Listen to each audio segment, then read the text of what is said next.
El 4 de diciembre de 1957, al amanecer, una patrulla marroquí encontró 7 cadáveres entre las rocas oscuras del barranco de Tiliuín, a varios kilómetros de las posiciones españolas. No había señales de combate, no había casquillos en el suelo, no había huellas claras, ni restos de fogata, ni marcas de arrastre. Solo 7 hombres muertos, cada uno alcanzado por un único disparo. Todos habían caído en lugares distintos, separados entre sí por decenas de metros, como si la muerte hubiese caminado entre ellos con calma, eligiendo a cada uno por turno. El primero era un explorador, abatido mientras cruzaba una ladera pedregosa. El segundo, un tirador, cayó junto a una roca desde la que vigilaba el valle. El tercero murió con la mano todavía apoyada sobre el correaje de su fusil. Los otros 4 fueron encontrados antes del mediodía. Ninguno había visto al enemigo, ninguno había alcanzado a gritar. Lo más inquietante no era la precisión de los disparos, sino su procedencia imposible. Las trayectorias parecían venir de ángulos absurdos, desde una pared de piedras sin salientes, desde una grieta demasiado estrecha para ocultar a un hombre, desde una pendiente abierta donde cualquier tirador habría sido visto de inmediato. Los hombres comenzaron a murmurar que los españoles tenían un fantasma en las montañas. El teniente Abdelkader Ben Salem no creía en fantasmas. De pie sobre una roca plana, con el viento seco golpeándole el rostro, examinaba el barranco con unos prismáticos alemanes viejos. Había combatido antes en el Rif y conocía las montañas. Sabía distinguir entre una emboscada torpe y una operación bien preparada. Aquello no era casualidad. Tampoco era obra de una unidad entera. Era un solo hombre, un solo fusil, una sola voluntad. «No pude haber disparado desde ahí», dijo uno de sus hombres, señalando una grieta en la ladera opuesta. «No cabe nadie». Ben Salem no respondió. Bajó los prismáticos y observó el lugar en silencio. La grieta era apenas una sombra vertical entre 2 bloques de piedra. A simple vista parecía inútil. Demasiado estrecha para esconder un cuerpo, demasiado baja para permitir un ángulo limpio, demasiado expuesta para sobrevivir después del primer disparo. Y sin embargo, uno de los muertos había caído mirando exactamente en esa dirección. «Entonces disparó desde otro sitio», insistió el soldado. Ben Salem negó lentamente con la cabeza. «No, disparó desde allí». El hombre lo miró con incredulidad. «Eso es imposible». «Eso es lo que él quiere que pensemos». Durante las siguientes horas, el teniente ordenó registrar cada roca, cada zanja, cada matorral seco del barranco. Sus hombres subieron y bajaron por las laderas bajo el sol blanco del desierto. Buscaron marcas de botas, restos de comida, brillos de metal, piedras movidas recientemente. No encontraron nada. Al caer la tarde, otros 2 hombres murieron. El octavo recibió un disparo mientras se agachaba para beber de una cantimplora. El noveno cayó segundos después, cuando intentó arrastrar el cuerpo de su compañero hacia una zona cubierta. El primer disparo fue una provocación. El segundo, una advertencia. Ben Salem comprendió entonces que el tirador no solo mataba, observaba, esperaba la reacción. Estudiaba a sus perseguidores como un cazador estudia un animal herido que todavía puede morder. Esa noche, en una tienda baja iluminada por una lámpara de petróleo, el teniente extendió un mapa tosco del sector. Marcó con carbón los lugares donde habían caído los hombres. Después trazó posibles líneas de tiro. Las líneas no tenían sentido. Algunas se cruzaban en zonas abiertas, otras apuntaban hacia paredes verticales. Varias terminaban en lugares desde los que ningún soldado entrenado habría elegido disparar. «Quizás son varios tiradores», sugirió su segundo. Ben Salem siguió mirando el mapa. «No». «¿Por qué está tan seguro?» «Porque todos los disparos son iguales. Misma distancia aproximada, misma paciencia, misma elección del momento. Varios hombres cometen varios errores. Este no ha cometido ninguno». El silencio llenó la tienda. Afuera el viento movía la lona con un sonido seco, como uñas raspando cuero viejo. «Entonces, ¿quién es?», preguntó el segundo. Ben Salem se inclinó sobre el mapa. «Un español, pero no uno de academia». Tomó el carbón y rodeó el barranco con un círculo amplio. «Los oficiales disparan desde posiciones correctas. Los soldados disparan desde donde les ordenan. Este hombre dispara desde lugares que ningún instructor aprobaría. Eso significa que no aprendió a matar en un cuartel». Levantó la vista. «Aprendió antes». Nadie habló. A la mañana siguiente los rumores ya corrían por las posiciones. Algunos decían que era un legionario, otros que era un tirador de la policía territorial. Algunos juraban que lo habían visto durante un segundo, una sombra clara entre las piedras, un casco español, un rostro quemado por el sol. Pero nadie podía describirlo. Nadie sabía su nombre. Solo sabían lo que dejaba atrás: hombres muertos de un solo disparo, miedo en las patrullas y una pregunta que crecía con cada hora: ¿dónde estaba? El tirador español se llamaba Martín Rojas Alarcón. Tenía 24 años. Había nacido en una aldea seca de la Sierra de Granada, entre cabreros, cazadores y hombres que aprendían a leer el viento antes que los libros. No había recibido instrucción especial como francotirador. No conocía los manuales franceses ni alemanes sobre tiro de precisión. Nunca había pertenecido a una unidad de élite. Antes de la guerra cazaba cabras montesas. Después, en Ifni, cazaba hombres. La diferencia, según él, era sencilla. Las cabras sabían cuando estaban siendo observadas, los hombres casi nunca. Martín Rojas Alarcón no parecía un soldado peligroso. La primera vez que lo vieron en el destacamento de Sidi Ifni, llevaba el uniforme demasiado grande, las botas cubiertas de polvo rojo y una expresión tranquila que irritaba a los hombres acostumbrados al ruido. Tenía 24 años, la piel oscurecida por el sol de la sierra y unos ojos entre grises y verdes. No era alto ni fuerte, parecía más un pastor que un combatiente, y eso era exactamente lo que había sido. Había nacido en 1933 en un caserío de la Sierra de Granada, en una ladera donde la tierra daba poco y exigía mucho. La aldea apenas figuraba en los mapas. Allí los niños aprendían pronto que el mundo no se dividía entre buenos y malos, sino entre quienes sabían esperar y quienes se precipitaban. El hambre no castigaba a los malvados, castigaba a los impacientes. Su padre, Rafael Rojas, era cabrero, cazador cuando podía y hombre de pocas palabras. De su madre, Isabel Alarcón, Martín heredó la paciencia para escuchar. De su padre, la desconfianza hacia todo ruido innecesario. Rafael decía que en el monte una rama rota era una confesión y una piedra mal pisada una firma. El animal no necesitaba verte para saber que estabas allí. Le bastaba con que no pertenecieras al silencio. Martín creció entre cabras flacas, paredes de piedra seca y barrancos donde el eco engañaba más que ayudaba. A los 7 años acompañaba a su padre a los pastos altos. A los 9 distinguía el paso de una cabra perdida del de un zorro por la manera en que la grava se deslizaba bajo las pezuñas. A los 11 podía permanecer una mañana entera escondido tras una mata de esparto sin espantar a las perdices. A los 13 mató su primer macho montés. No lo hizo por orgullo. Lo hizo porque en casa no quedaba casi nada de harina y porque su madre llevaba 3 días echando más agua que garbanzos al puchero. Aquel día Rafael no le permitió disparar cuando el animal apareció por primera vez en la cresta. El macho estaba a buena distancia, limpio, de perfil, iluminado por un sol que lo recortaba contra las piedras. Martín apoyó la vieja escopeta y contuvo la respiración, pero la mano de su padre descendió lentamente sobre el cañón. No, solo eso, no. El muchacho apretó los dientes. El animal siguió andando y desapareció detrás de unas rocas. Martín sintió que la oportunidad se perdía, y con ella la cena de todos. Quiso protestar, pero su padre le cerró la boca con una mirada. Esperaron 3 horas. El sol subió.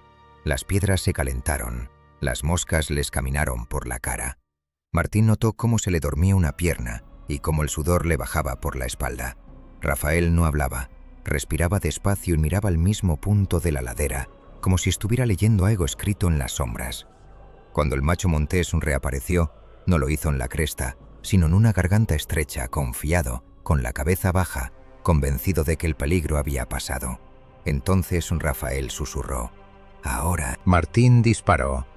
El animal cayó sin ruido, como si las piedras lo hubieran absorbido. El padre no felicitó al hijo. Se limitó a colocarle una mano en el hombro y señaló la garganta por donde había regresado la presa. «No se dispara cuando tú quieres», dijo. «Se dispara cuando el monte decide que ya puedes». Esa frase se quedó en Martín más que cualquier oración de la escuela, más que los sermones del cura y más que las órdenes que años después escucharía en los cuarteles.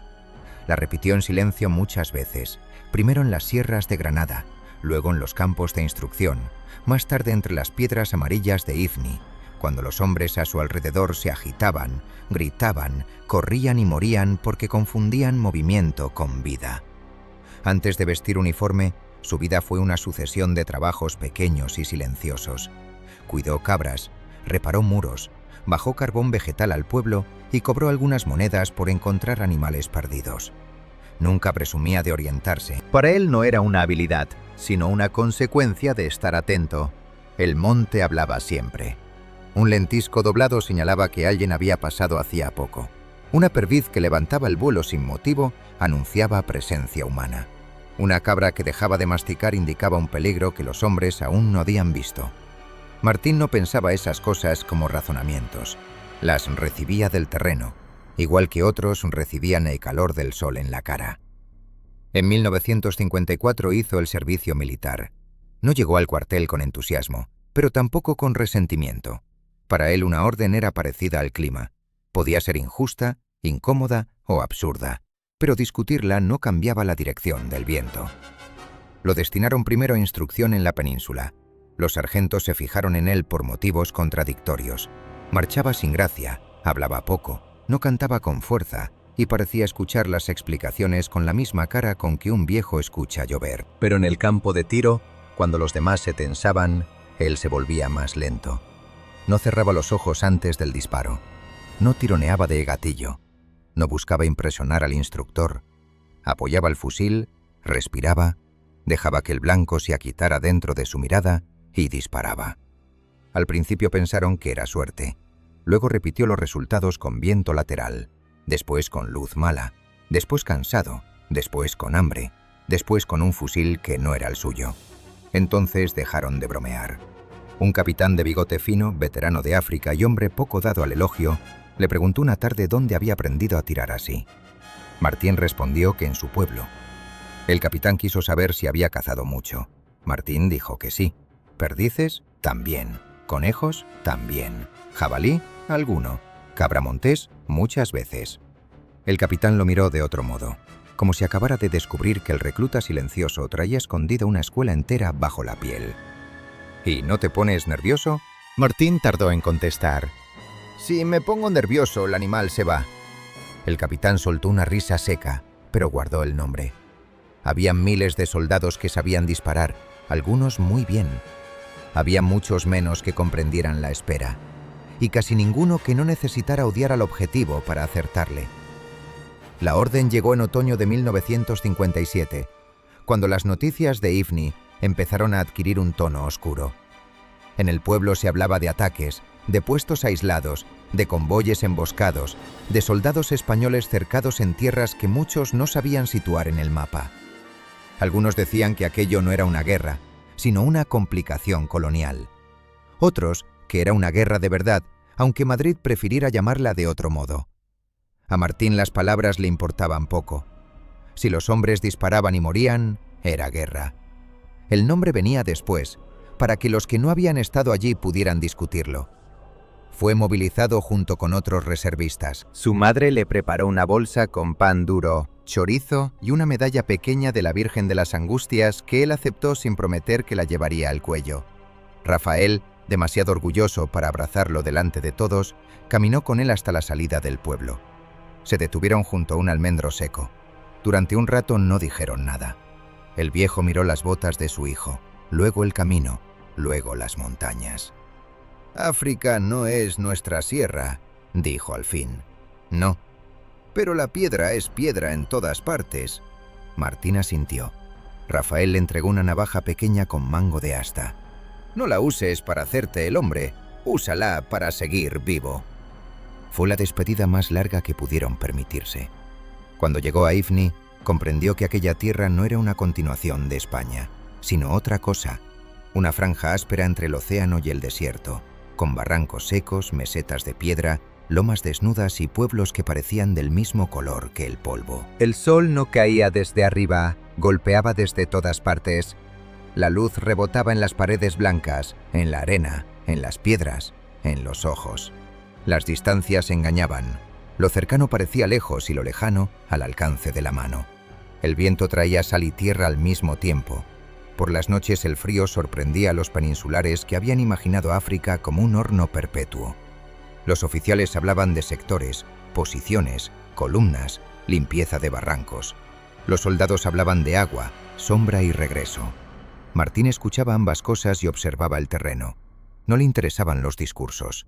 Le interesaban las rutas por las que un hombre podía acercarse sin ser visto, las piedras que ofrecían sombra al amanecer, los cauces secos que permitían desplazarse agachado, las crestas desde las que un observador podía contar cada casco español en una patrulla.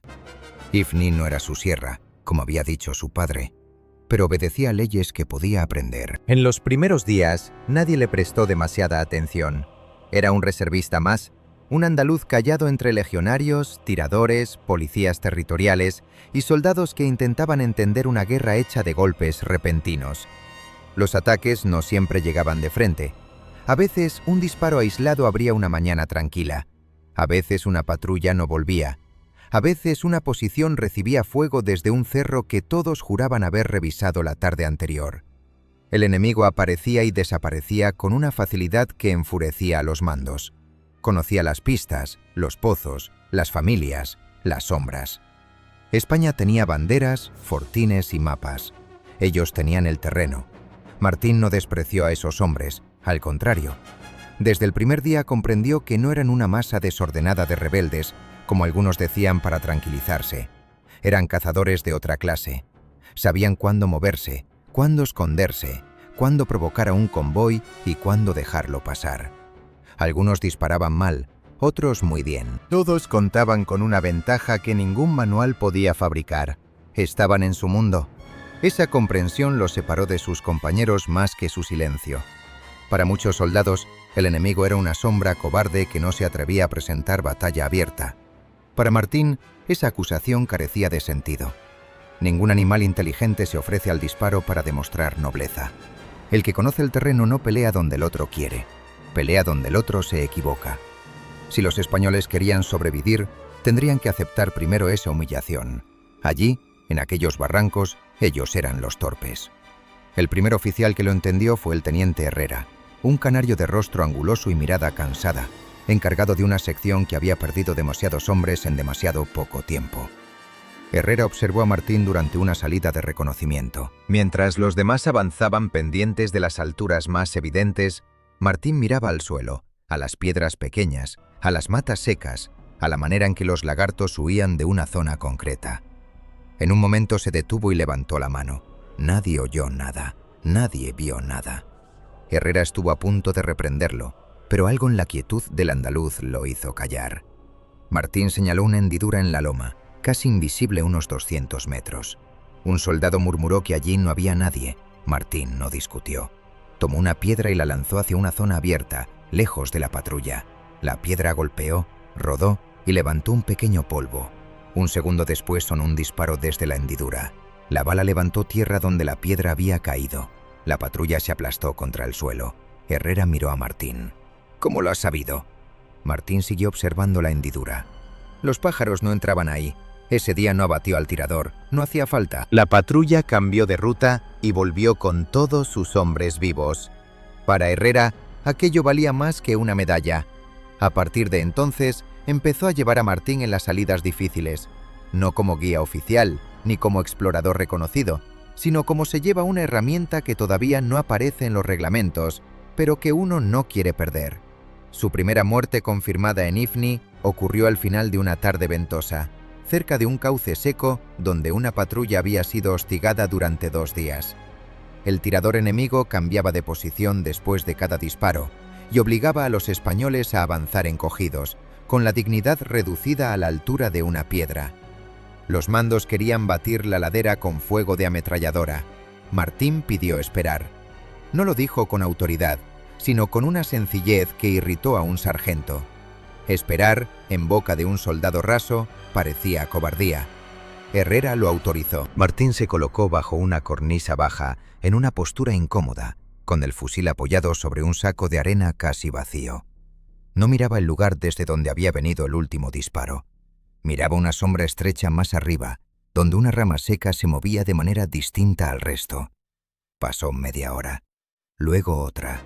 El sol bajó. La luz cambió. Entonces el enemigo, creyendo que los españoles se habían retirado o aburrido, desplazó apenas el cañón de su arma. Martín disparó una sola vez, después bajó el fusil. «Ya está», dijo. 2 soldados subieron más tarde y encontraron al tirador muerto entre piedras, con el rostro aún pegado a la culata. Desde ese momento el silencio de Martín dejó de parecer torpeza. Empezó a parecer otra cosa, algo útil, algo inquietante. La verdad era más compleja, pero Martín no tenía palabras para explicarla. No odiaba al hombre muerto, ni siquiera recordaba bien su rostro. Lo que recordaba era la rama moviéndose contra el viento, la sombra que no pertenecía a la sombra, el instante en que el terreno había autorizado el disparo. La guerra no había inventado nada en él, solo había cambiado el nombre de la presa. Con el paso de los días, Herrera comprendió que Martín no era simplemente buen tirador, era otra clase de soldado. No necesitaba dominar el espacio por fuerza. Lo escuchaba hasta que el espacio revelaba una grieta. No buscaba la posición más alta ni la más cómoda, sino la que nadie podía imaginar. Podía permanecer inmóvil bajo el sol hasta que la piel se le agrietara. Podía rechazar un blanco claro si algo en el escenario no encajaba. Podía dejar pasar una oportunidad para fabricar otra mejor. Eso irritaba a quienes medían la valentía por la rapidez del disparo. Pero los muertos enemigos empezaron a acumularse, y los españoles de su sector empezaron a regresar vivos de lugares donde antes caían hombres cada semana. Martín Rojas Alarcón no se consideraba especial. Cuando le preguntaban por su método, encogía los hombros. Decía que había que mirar, decía que había que esperar. Decía que la piedra, el viento y los animales pequeños avisaban antes que los centinelas. La mayoría sonreía al oírlo, pensando que hablaba como un campesino. Herrera, en cambio, anotaba cada palabra. Porque en Ifni, bajo aquel sol blanco y cruel, la diferencia entre un campesino y un maestro de la guerra podía reducirse a una sola cosa. El campesino sabía que la tierra siempre ve primero. Martín aprendió a caminar antes de aprender a hablar con soltura. Su madre decía que no había sido un niño inquieto, sino atento. No rompía cosas. No corría detrás de las gallinas ni gritaba para que lo miraran. Se quedaba sentado en la puerta de la casa, con las rodillas llenas de polvo, observando cómo el viento empujaba la paja por el corral y cómo las cabras cambiaban de dirección antes de que los hombres notaran la llegada de una tormenta. La casa de los Rojas estaba al final de una vereda que se perdía entre almendros pobres y terrazas abandonadas. Era una construcción baja, con paredes encaladas a medias y techo de tejas viejas. En invierno entraba el frío por todas las rendijas. En verano el calor se quedaba atrapado dentro como un animal dormido. Lo demás era necesidad. Rafael Rojas no educaba con discursos. No tenía paciencia para explicar lo evidente, y para él casi todo lo importante era evidente si uno sabía mirar. Cuando Martín cumplió 6 años, su padre lo llevó por primera vez a pasar la noche en los pastos altos. Faltaba una cabra joven que se había separado del rebaño, y perderla significaba menos leche, menos queso y menos monedas al final del mes. Subieron al atardecer. Rafael iba delante, con una manta al hombro, una cuerda enrollada y la vieja escopeta descargada. Martín lo seguía dando pasos cortos. El camino olía a tomillo seco, piedra caliente y estiércol. La luz se apagaba sobre las cumbres. El niño preguntó 2 veces cuánto faltaba. La primera su padre no respondió. La segunda se detuvo. «Falta lo que falte», dijo. «Si mides el camino con la boca, llegas más cansado». Martín no volvió a preguntar. Durmieron bajo una pared natural de roca, envueltos en la manta. El niño tembló durante horas, no tanto por frío como por la inmensidad de la noche. Allí arriba el silencio era distinto, parecía tener peso. Rafael no se movía, solo respiraba con una calma que al niño le parecía incomprensible. Al amanecer el padre lo despertó tocándole el hombro. No hablaron. Bajaron hacia una garganta donde la tierra estaba blanda por la humedad de la noche. Rafael se arrodilló y señaló una marca casi borrada. «Mira». Martín vio tierra pisada. «Una huella. No basta». Rafael colocó un dedo junto al borde de la marca. Le mostró que un lado era más profundo que el otro, que unas piedrecillas habían saltado hacia afuera, que una brizna de hierba estaba doblada pero no rota. Iba cansada, cojeaba un poco de la pata izquierda. No hace mucho que pasó. Si hubiera corrido, la tierra estaría abierta. Caminaba despacio. Martín miró la huella con asombro. Para él seguía siendo una mancha en el barro. Para su padre era una frase completa. Aquella mañana encontraron la cabra en un saliente, atrapada entre 2 rocas. Rafael no la llamó. No se precipitó. Se sentó a distancia y esperó. Martín quería acercarse, pero su padre lo retuvo. La cabra estaba asustada.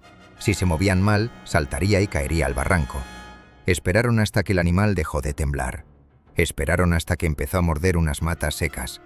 Entonces Rafael rodeó la ladera por arriba, descendió lentamente y le lanzó la cuerda al cuello con un gesto limpio. De regreso a casa, Martín creyó haber vivido una gran aventura.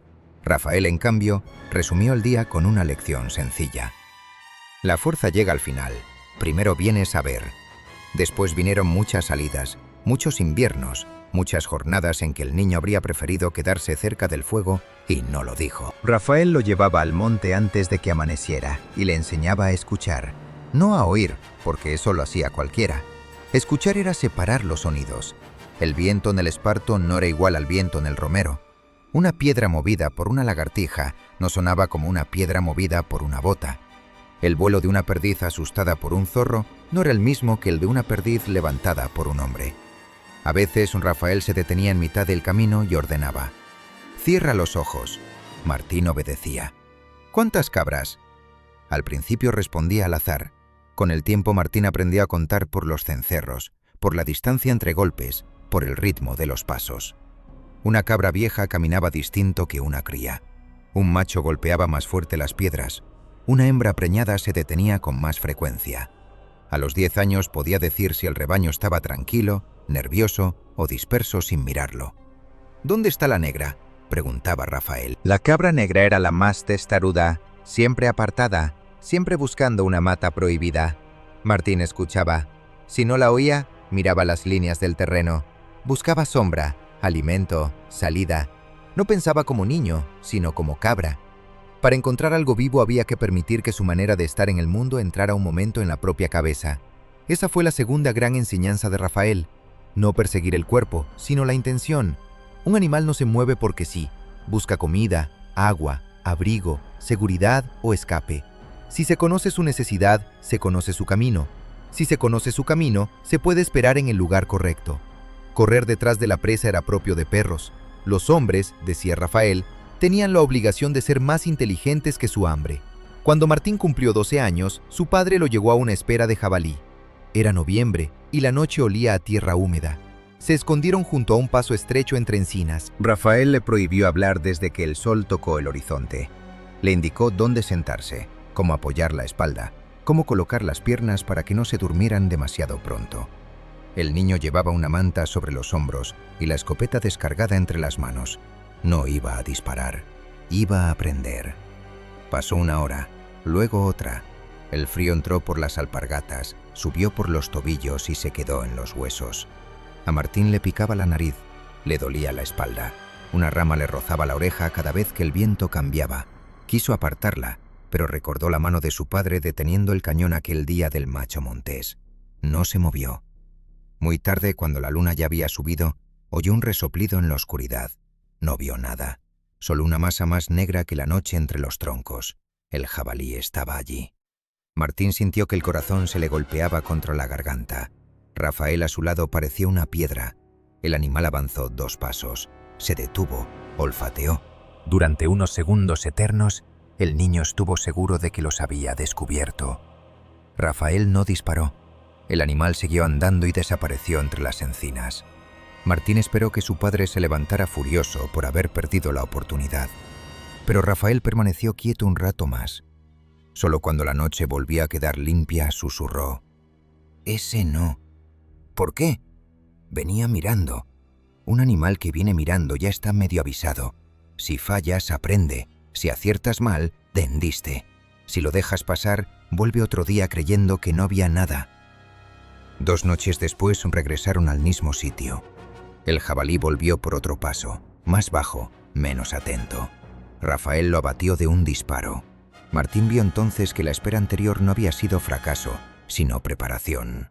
Su padre no cazaba una aparición, cazaba una costumbre. Cuando escaseaba la comida, cada cartucho importaba.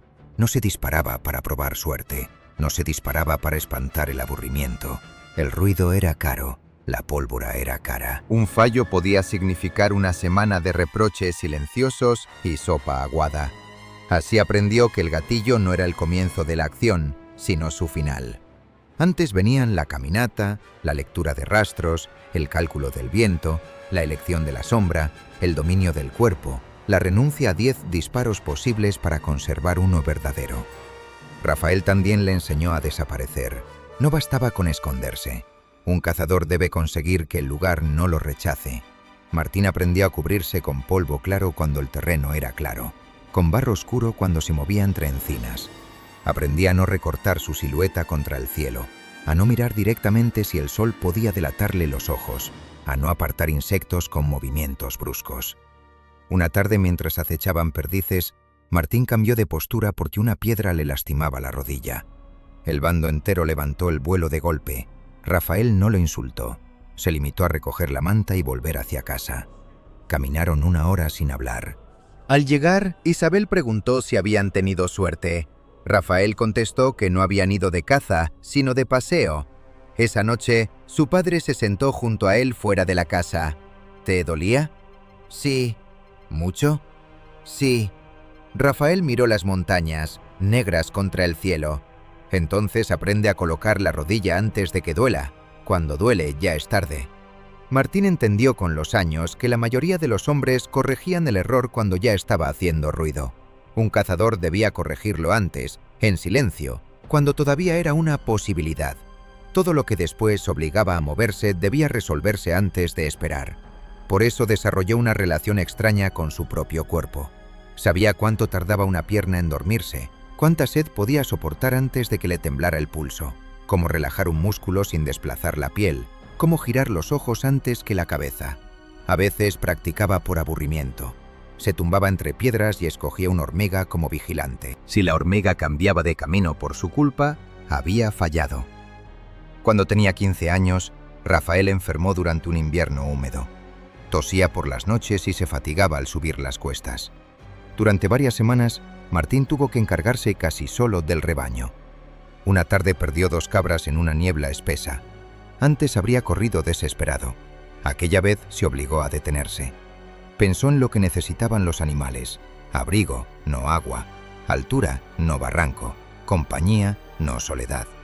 Subió por una loma y las encontró junto a una pared protegida del viento.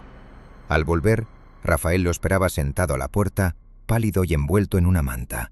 ¿Las encontraste? Sí. ¿Corriste? Martín dudó. No.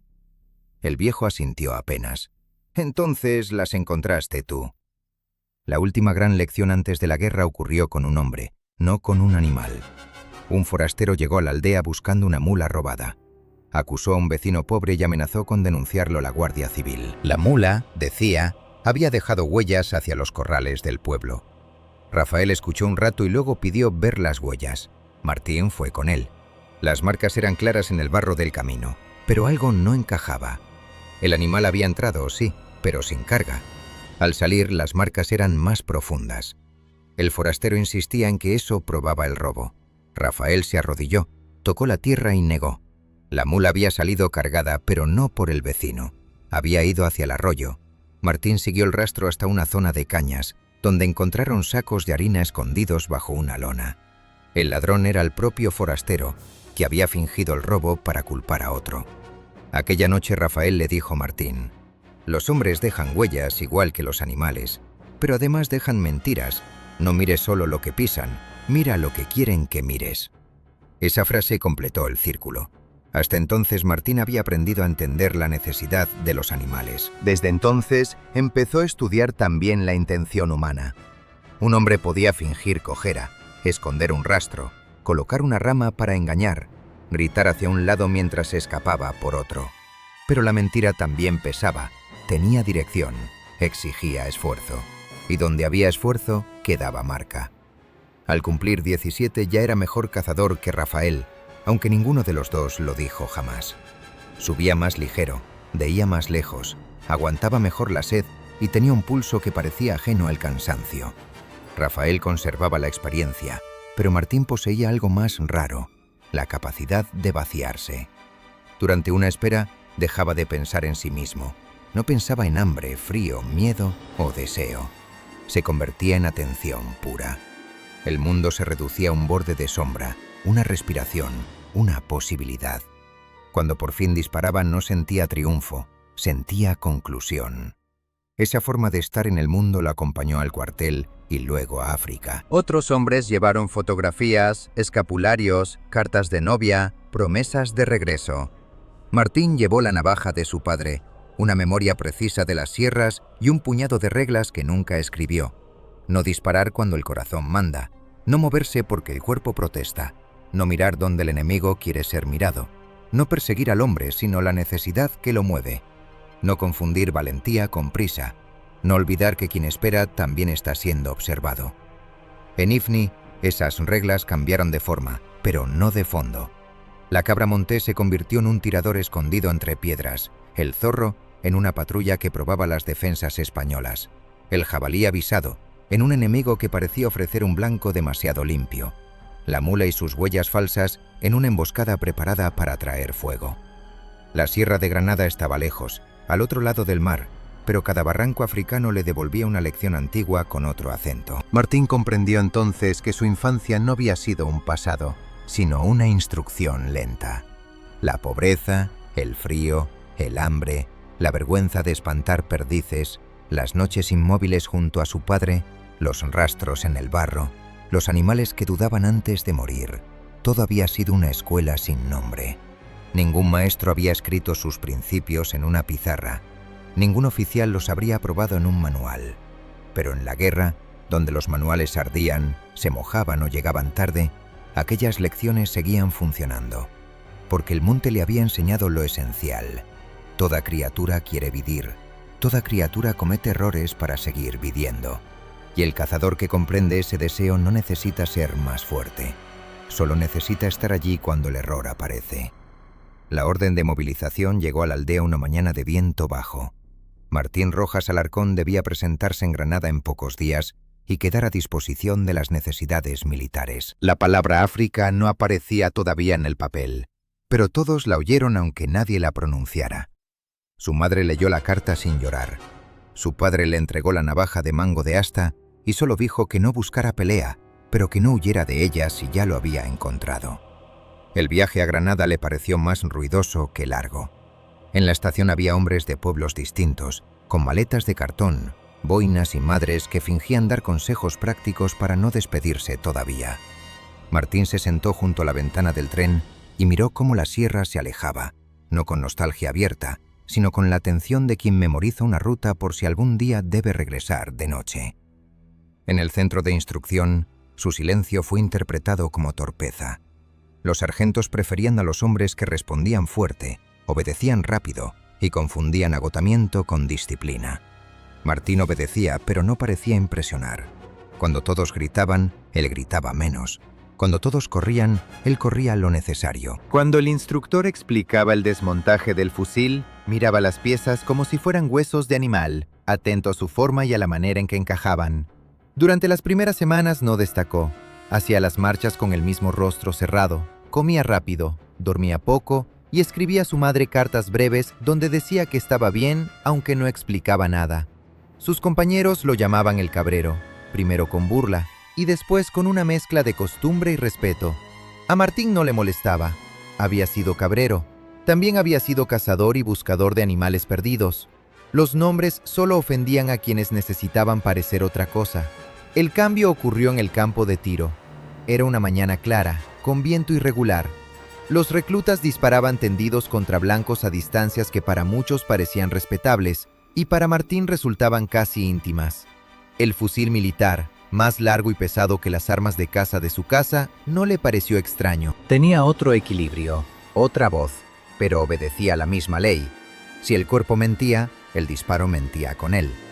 Cuando le tocó se tumbó sin prisa, colocó los codos, ajustó la correa, no cerró un ojo de inmediato. Primero miró el terreno entre él y el blanco. Vio la hierba baja inclinarse en ráfagas cortas. Vio el polvo levantarse a la izquierda y caer enseguida. Corrigió apenas, respiró. El instructor se impacientó. «¡Dispare de una vez, Rojas!». Martín disparó. El blanco recibió el impacto cerca del centro. Recargó sin levantar la cabeza. Segundo disparo. Tercero. Cuarto. Quinto. El brigada dejó de gritar. Después de la serie completa miró por los prismáticos, bajó los ojos hacia la libreta y volvió a mirar. «Repita». Martín repitió. El resultado fue incluso mejor. Esa tarde lo hicieron disparar de pie, de rodillas, con luz frontal y con el viento cambiando. Luego le cambiaron el arma. Después le dieron un fusil con el punto algo desviado sin avisarle. Martín falló el primer disparo por poco. Miró el blanco, miró el fusil, no dijo nada y corrigió los siguientes. Eso interesó más al capitán que todas las dianas perfectas. Un buen tirador podía acertar con un arma buena. Uno útil sabía descubrir la mentira de un arma mala. El capitán se llamaba Ernesto Herrera. Era canario, de voz seca y mirada cansada. Había pasado por unidades africanas y conocía el valor de ciertos soldados que no lucían bien en las formaciones, pero valían oro cuando el terreno dejaba de parecerse al patio de un cuartel. Observó a Martín durante 2 días antes de llamarlo. «Rojas Alarcón, a la orden. Dicen que caza usted desde niño». «Sí, mi capitán». «¿Qué caza?» «Terriz, conejo, cabramontés, lo que había». «¿Y hombres?» Martín no respondió enseguida. Otros reclutas habrían sonreído, nerviosos o fanfarrones. Él miró al capitán como si estuviera considerando la pregunta de verdad. «No, mi capitán». «¿Y cree que podría?» La respuesta no vino del orgullo. Vino de un lugar más frío. «Si me ordenan disparar». Herrera sostuvo su mirada. Rojas no parecía ansioso por matar ni incapaz de hacerlo. No deseaba el disparo, pero tampoco lo rodeaba de palabras sagradas. Para él, el tiro era una acción grave, definitiva, que debía ejecutarse bien o no ejecutarse. «Lo mandaremos a pruebas de tirador selecto», dijo Herrera. Martín no preguntó si eso era bueno. La instrucción adicional fue breve y desigual. Le enseñaron a calcular distancias con métodos militares, a usar mejor las miras, a registrar observaciones, a mantener el arma en condiciones y a moverse con una pareja de apoyo. Algunas cosas le resultaron útiles, otras demasiado limpias. El manual hablaba de posiciones ideales. Martín pensaba que las posiciones ideales eran las primeras que buscaba el enemigo. No discutía, escuchaba, asentía y guardaba para sí lo que el monte ya le había enseñado. La noticia de su envío a África llegó cuando la instrucción empezaba a volverse repetitiva. En los barracones circulaban rumores desde hacía semanas. Ifni, Sahara, bandas armadas, puestos cercados, convoyes atacados. Para muchos reclutas, África era una palabra de novelas y fotografías amarillentas. Para los oficiales veteranos era otra cosa. Calor, distancia, piedras, sed y un enemigo que rara vez ofrecía el blanco que uno deseaba. Ifni apareció como una línea clara bajo el sol. Casas blancas, cuarteles, pistas de tierra, hombres sudorosos, camiones cargados, miradas que iban de un recién llegado a otro midiendo cuánto tardarían en perder la arrogancia peninsular. Martín bajó con su bolsa al hombro y el fusil asignado. No sintió emoción, sintió cambio de viento. Lo destinaron primero a tareas de seguridad y patrulla cerca de Sidi Ifni. Allí descubrió que la guerra real no se parecía a las maniobras. En las maniobras, el enemigo tenía horarios, límites y silbatos. En Ifni, el enemigo podía ser un pastor que miraba demasiado, una colina vacía, una sombra entre nopales, una mujer que dejaba de caminar al ver pasar un convoy. También podía no ser nada. Esa era la crueldad del terreno. Obligaba a sospechar de todo hasta que la cabeza se cansaba y empezaba a cometer errores. El primer combate serio de Martín ocurrió durante una salida para revisar una pista secundaria. Una sección española avanzaba con un camión y varios hombres desplegados a los lados. La mañana era clara, demasiado clara. El sargento al mando quería terminar rápido. Decía que aquella ruta se había revisado 2 días antes. Martín caminaba unos metros por detrás, observando las laderas. Notó 3 cosas. No había cabras cerca de una zona donde debería haberlas. Un buitre giraba muy bajo, pero no descendía. Y una mata de aulaga proyectaba una sombra demasiado gruesa para su tamaño. Se detuvo. El soldado que iba junto a él le preguntó qué pasaba. Martín no contestó. Miró la sombra. Luego miró la pista. Había piedras colocadas de manera casi natural, pero demasiado conveniente, estrechando el paso del camión hacia el lado expuesto. «Al suelo», dijo. No gritó. Ese fue el problema. Solo 2 hombres lo oyeron y obedecieron. Martín levantó la voz por primera vez desde que muchos lo conocían. ¡Al suelo! El disparo llegó al mismo tiempo que el grito. El conductor del camión se desplomó sobre el volante. La emboscada se abrió desde la ladera. Los primeros segundos fueron confusión pura. Polvo, órdenes contradictorias, el motor ahogado, hombres buscando una amenaza que parecía salir de todas partes. Martín no corrió hacia el camión. No buscó la roca más grande. Se dejó caer detrás de una ondulación mínima, tan baja que otro soldado la habría despreciado, y miró no al fogonazo visible, sino a la zona desde donde nadie disparaba. Había aprendido que el disparo que se ve puede ser cebo. El verdadero peligro suele esperar a que uno se proteja del primero. Vio el cañón apenas un instante, una línea oscura entre dos piedras. El tirador enemigo aguardaba a que el sargento levantara la cabeza para ordenar la retirada. Martín respiró, apoyó el fusil y disparó. La línea desapareció. El fuego desde ese punto cesó. Cambió de posición arrastrándose, no hacia atrás, sino hacia un lado. Disparó otra vez contra una sombra que se movía demasiado tarde, luego otra. La emboscada duró menos de 10 minutos, aunque a los que estuvieron allí les pareció una hora. Los atacantes se retiraron antes de que llegara apoyo. Los españoles tuvieron 2 muertos y varios heridos.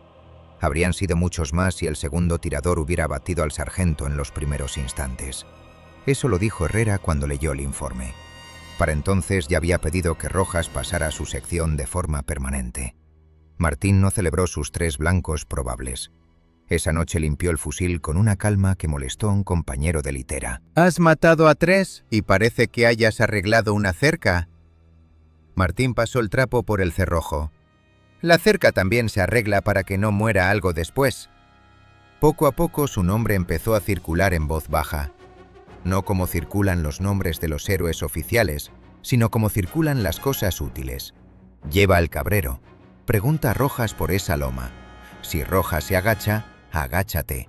Si Rojas dice que esperes, espera. Algunos lo tomaban por amuleto. Eso lo incomodaba.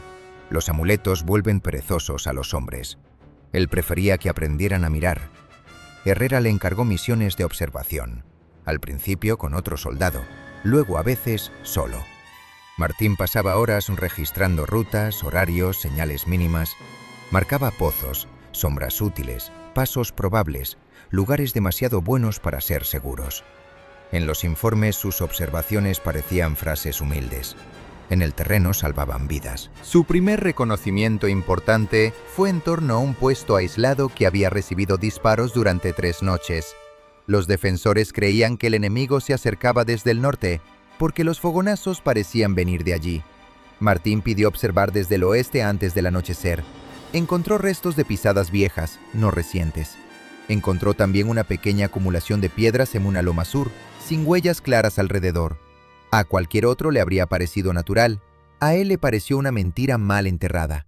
Al caer la noche, no miró hacia el norte cuando empezaron los primeros disparos. Miró al sur.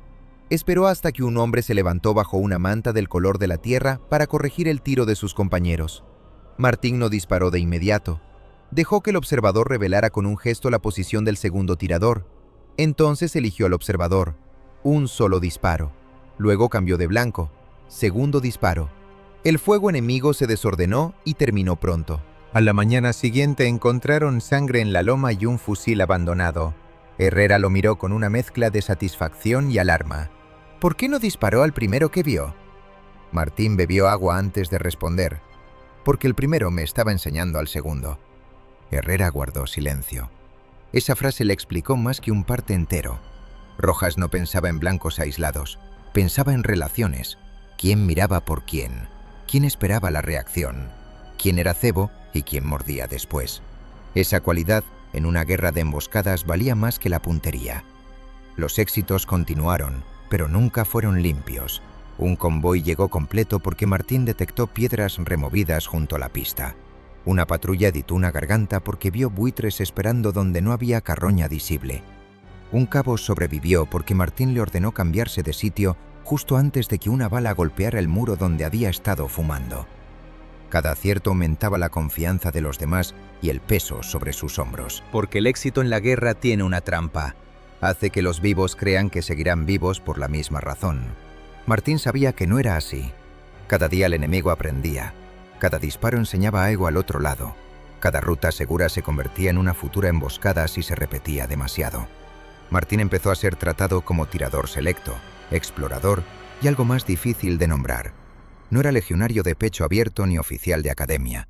Era un español pobre de la sierra que había aprendido a sobrevivir leyendo señales pequeñas. El ejército, que al principio no había sabido qué hacer con él, empezó a usarlo donde las normas no bastaban. Sus primeros éxitos lo hicieron valioso, pero también visible. Y en Ifni, ser visible era una forma de empezar a morir. Del otro lado comenzaron a reconocer que algunas patrullas españolas ya no reaccionaban igual, que ciertos cebos no funcionaban, que los disparos aislados recibían respuestas demasiado precisas. Un hombre inteligente al otro lado del barranco empezó a preguntarse quién estaba cambiando las reglas. Martín no lo sabía todavía, solo sabía que la guerra se estrechaba. Las distancias se reducían. Cada salida era más observada que la anterior. Había entrado en el ejército como un recluta silencioso al que llamaban cabrero. En pocas semanas se había convertido en una herramienta necesaria para su sección y en un problema creciente para el enemigo. No se sintió orgulloso. El orgullo, como la prisa, hacía ruido.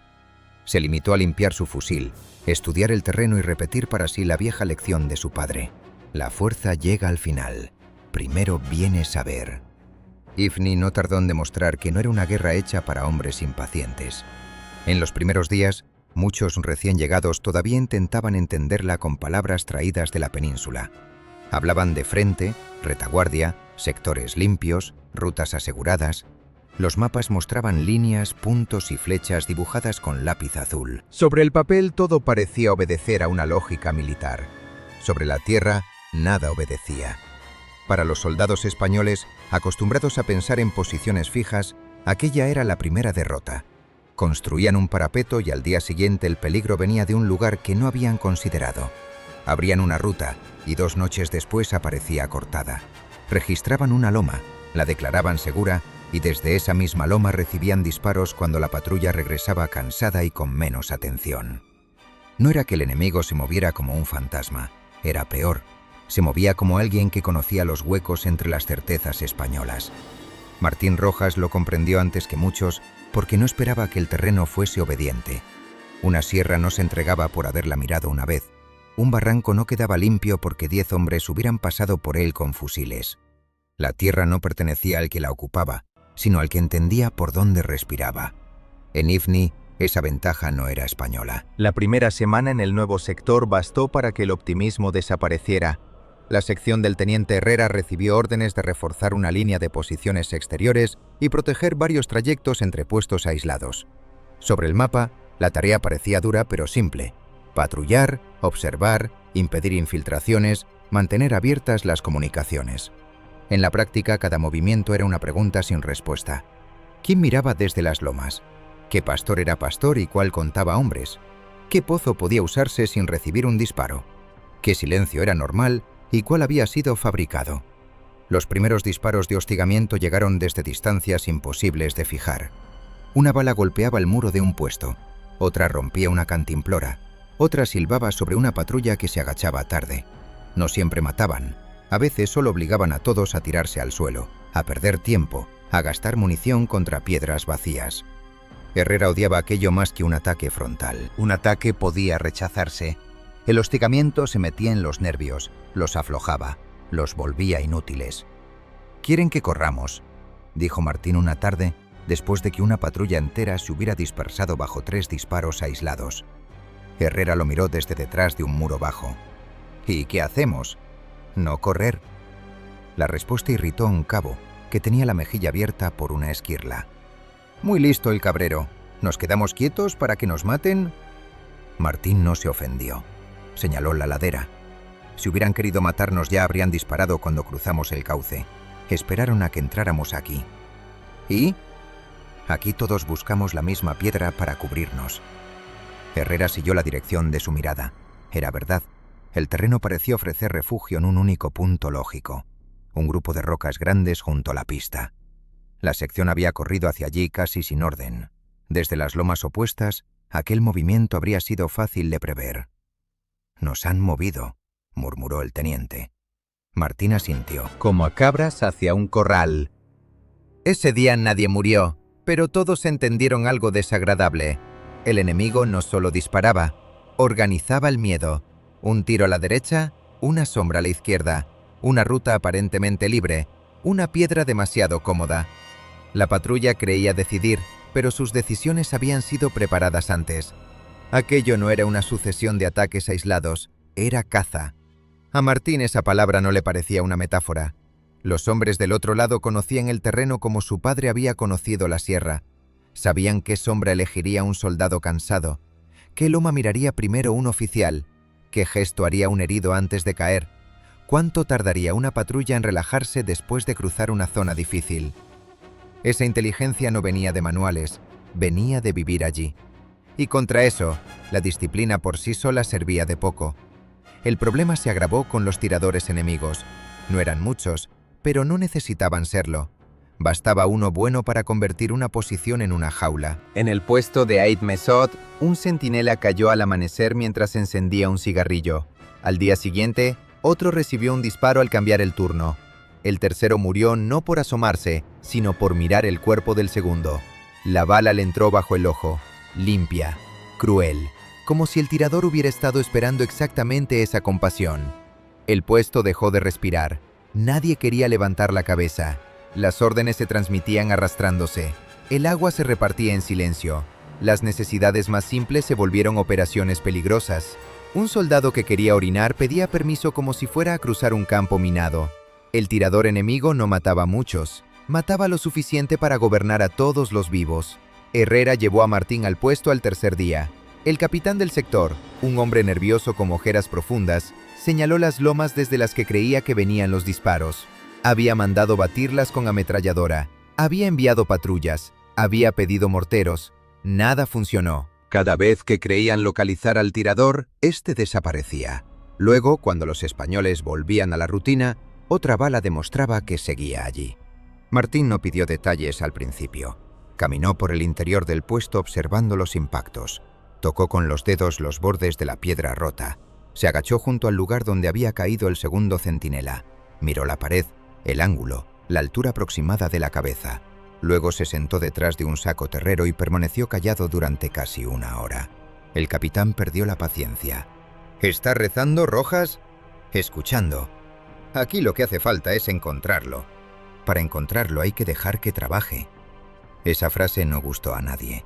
Dejar trabajar a un enemigo significaba aceptar más riesgo. Pero Herrera ya había aprendido que Martín no hablaba para adornar. Esa tarde, cuando el sol empezó a bajar, organizaron el relevo de centinela como de costumbre, pero con un cambio.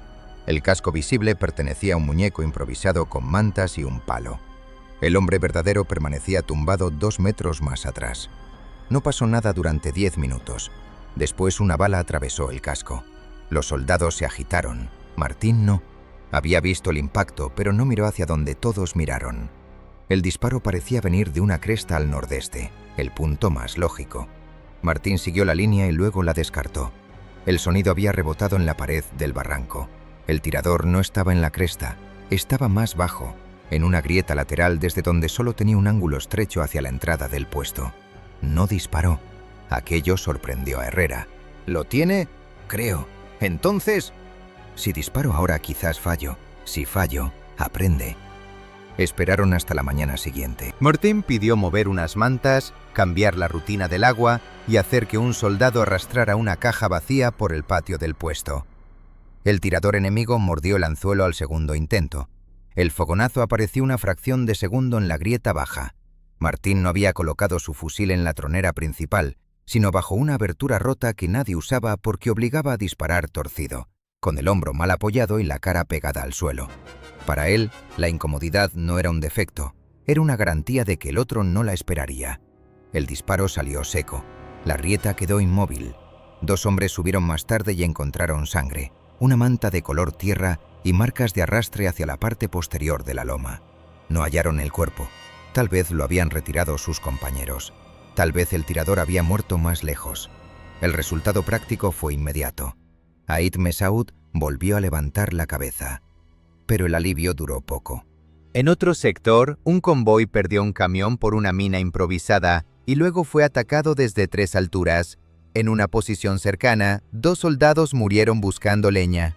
Más al sur, una patrulla entera pasó una noche cercada en un cauce seco, oyendo voces alrededor sin poder distinguir cuántos enemigos había.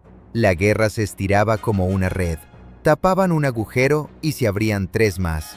Martín empezó a notar una diferencia profunda entre la sierra de su infancia y la tierra de Ifni. En Granada, el monte era indiferente, no ayudaba a nadie. Podía matar al descuidado y proteger al paciente, pero no tenía voluntad. En Ifni, el terreno parecía estar del lado del enemigo porque el enemigo formaba parte de él.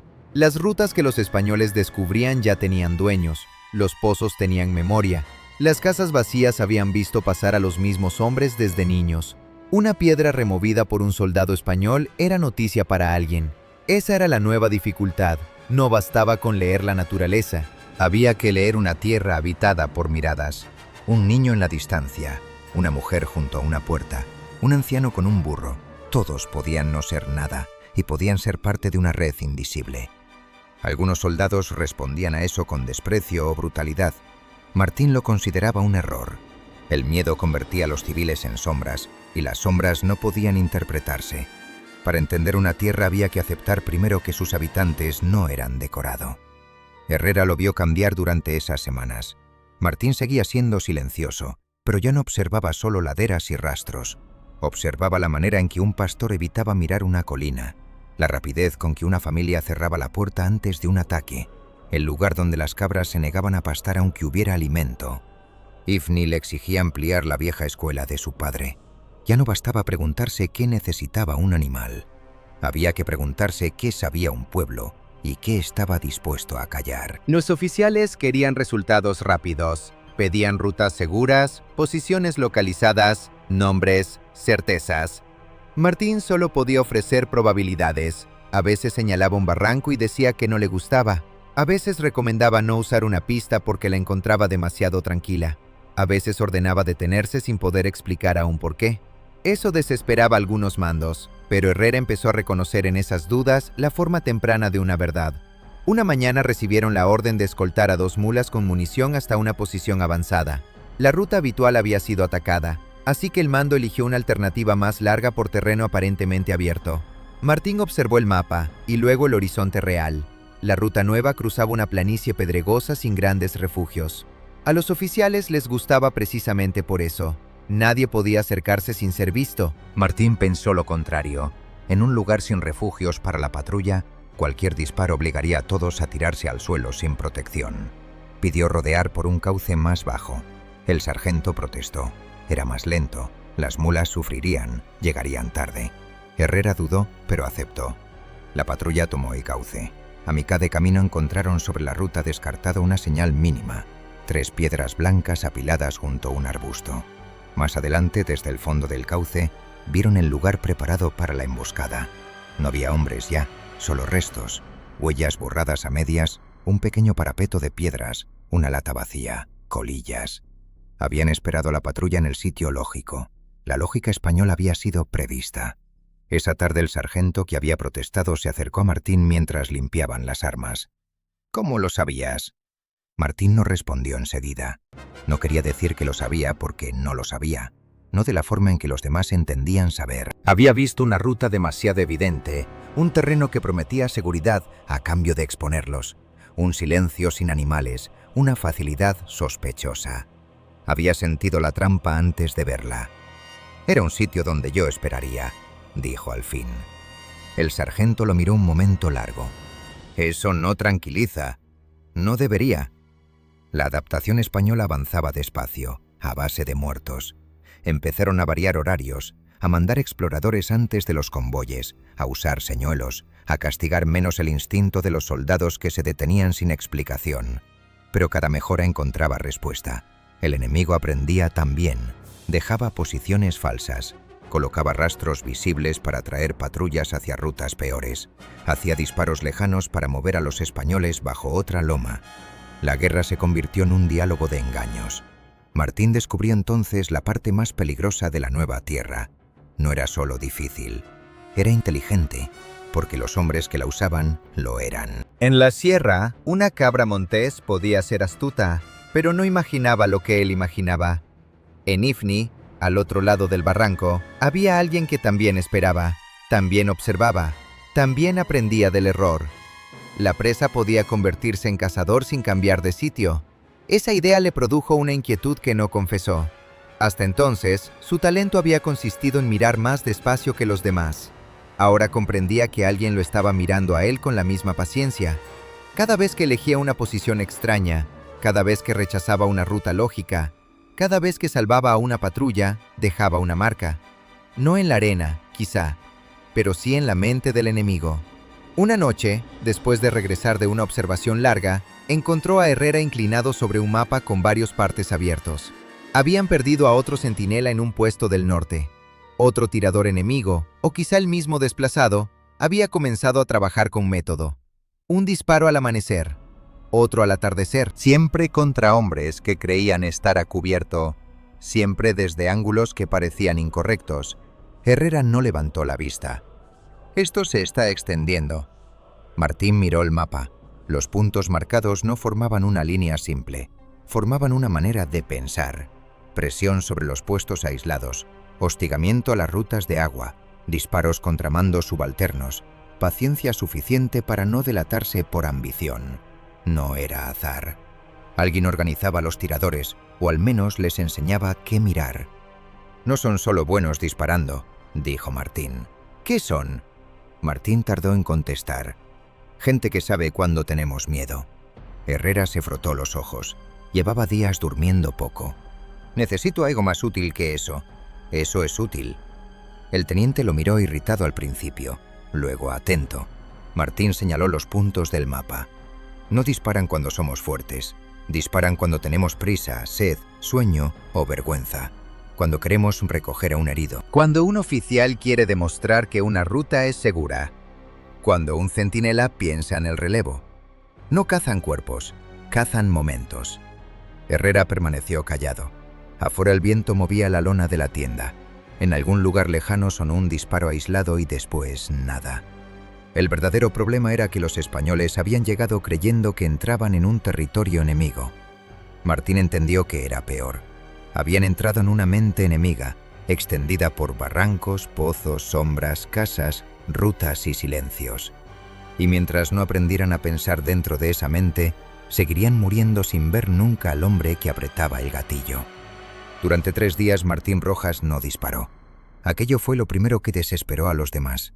En una guerra donde cada hombre quería demostrar que servía para algo, quedarse quieto parecía una forma de inutilidad. Los soldados que habían oído hablar de él esperaban verlo tumbarse detrás de una piedra, apuntar con calma y abatir al enemigo como en los rumores que ya circulaban por los puestos. En cambio, Martín pidió agua, pan duro, una manta vieja, unos prismáticos y permiso para mirar. Herrera le concedió el permiso porque ya había aprendido que Rojas no perdía el tiempo como lo perdían otros. Pero aún así le costó defenderlo ante los mandos. El capitán del sector quería acción. Habían muerto 5 hombres en una semana por disparos aislados. 2 convoyes habían sido desviados. Un puesto entero se negaba a usar su entrada principal después del amanecer. La moral se estaba pudriendo en silencio. «Necesitamos neutralizar a esos tiradores», dijo el capitán. «No contemplar el paisaje». Herrera miró a Martín, sentado junto a una pared baja, con los prismáticos apoyados en las rodillas. «Está trabajando», dijo. El capitán soltó una risa seca. «Pues trabaja con muy poco ruido». Precisamente, Martín no buscó al tirador. Buscó lo que el tirador quería que hicieran los españoles después de cada disparo. Su padre le había enseñado que no se sigue solo la sangre del animal, sino la costumbre que lo llevó hasta allí. En Ifni, decidió seguir la costumbre del miedo.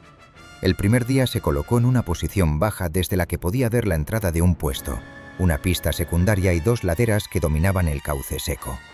No llevó el fusil al hombro, sino envuelto en una manta. No quería tentarse. Si veía un blanco antes de entender el juego, podía arruinarlo. Observó desde antes del amanecer hasta que el sol volvió blancas las piedras.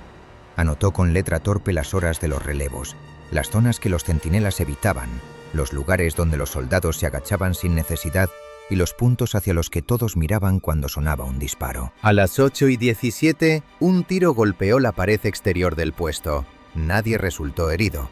La bala levantó polvo cerca de una tronera. Los soldados respondieron con fuego hacia una loma al norte. Martín siguió mirando al sur. No vio nada. Eso le interesó. A las 8:20, un segundo disparo llegó desde una dirección aparentemente distinta, rompiendo una caja vacía. Los españoles volvieron a disparar al norte, más arriba. El enemigo no respondió. A las 8:26, cuando dos hombres cambiaban de sitio creyendo que la amenaza había pasado, una bala alcanzó a uno en el muslo. No fue mortal. Fue mejor que eso para el enemigo. Obligó a otros a salir a arrastrarlo.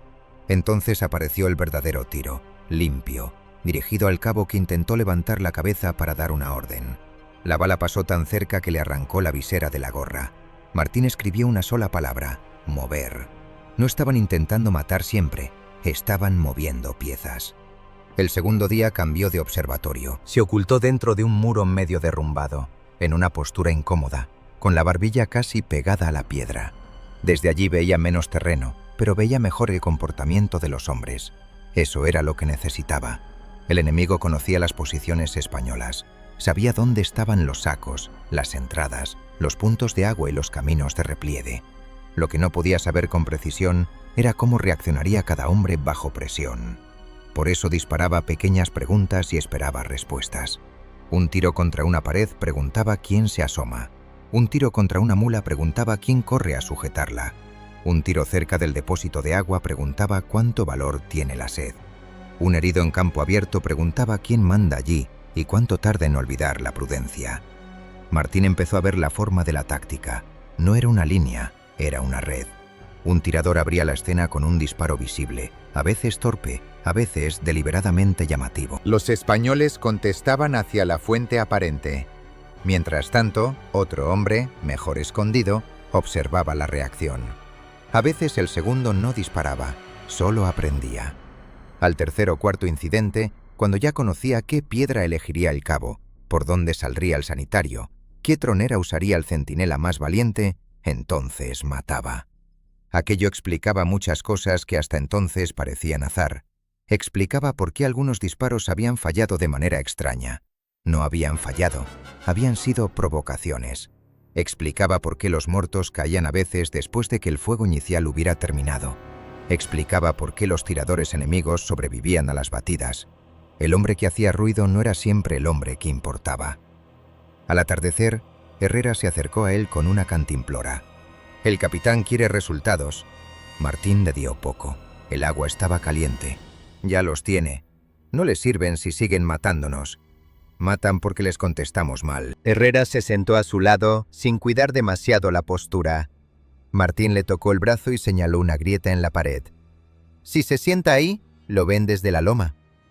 Herrera se movió despacio, sin discutir. «Explíquese».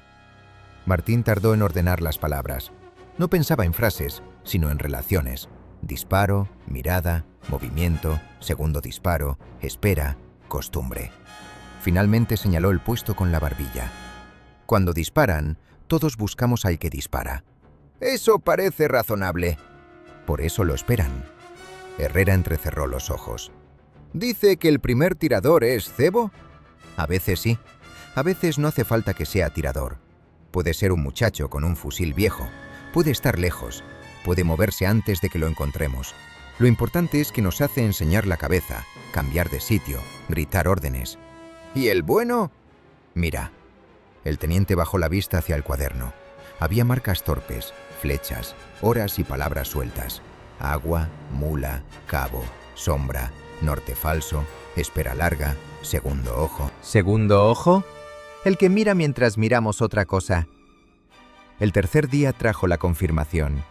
Martín pidió alterar la rutina sin avisar a la mayoría. El centinela que normalmente encendía un cigarrillo junto a la entrada no debía hacerlo. En su lugar, un soldado movería un casco con un palo desde una abertura secundaria.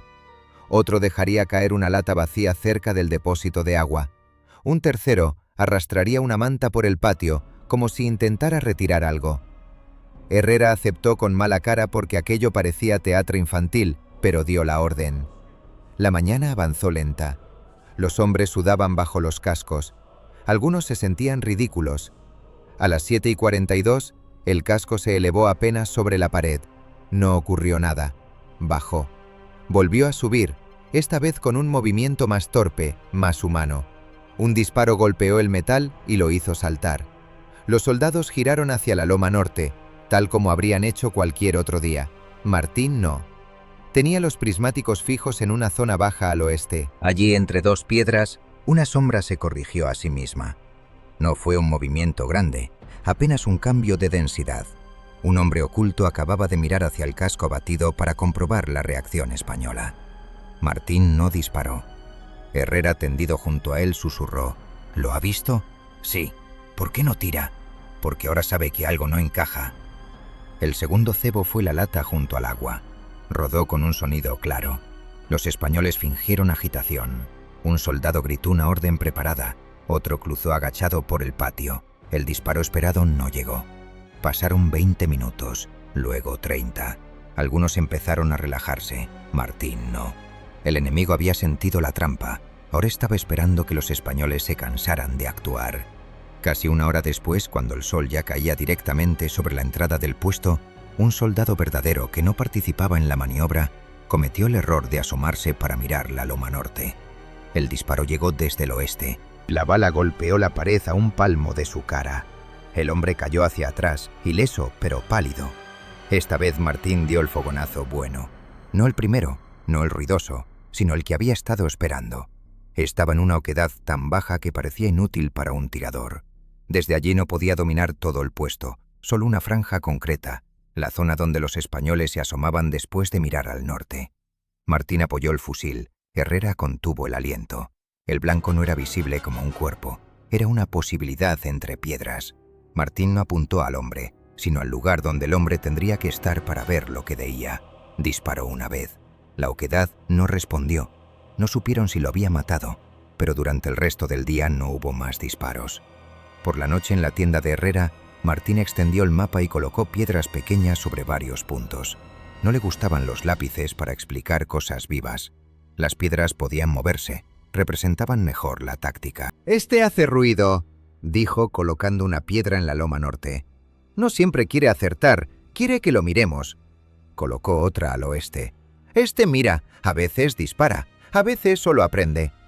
Luego puso una tercera más atrás, cerca de una ruta de escape. «Este espera y que busca el segundo». Herrera levantó la vista. ¿3 hombres?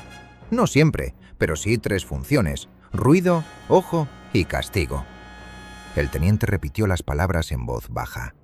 Ruido, ojo y castigo. Sonaba primitivo, pero explicaba mejor la semana que todos los informes. ¿Y cómo se combate eso? Martín no respondió enseguida. Afuera se oía el murmullo cansado de los hombres, el roce de las armas, una tos seca, una mula moviendo las patas en la tierra. El puesto entero parecía contener la respiración. No dándoles lo que piden. Eso es fácil de decir. No, es lo más difícil. Herrera se inclinó sobre el mapa. Necesito algo concreto. Martín movió la primera piedra, la del ruido. Cuando éste dispare, nadie mira hacia él salvo quien deba mirarlo. Nadie grita, nadie cambia de sitio sin orden. El herido no se recoge de inmediato si no hay humo o cobertura. El que manda no levanta la cabeza. El agua se mueve de noche. Los relevos cambian de hora. Los cigarrillos se prohíben donde ellos esperan verlos. Luego tocó la segunda piedra. El ojo es más importante que el ruido. Hay que encontrar al que mira.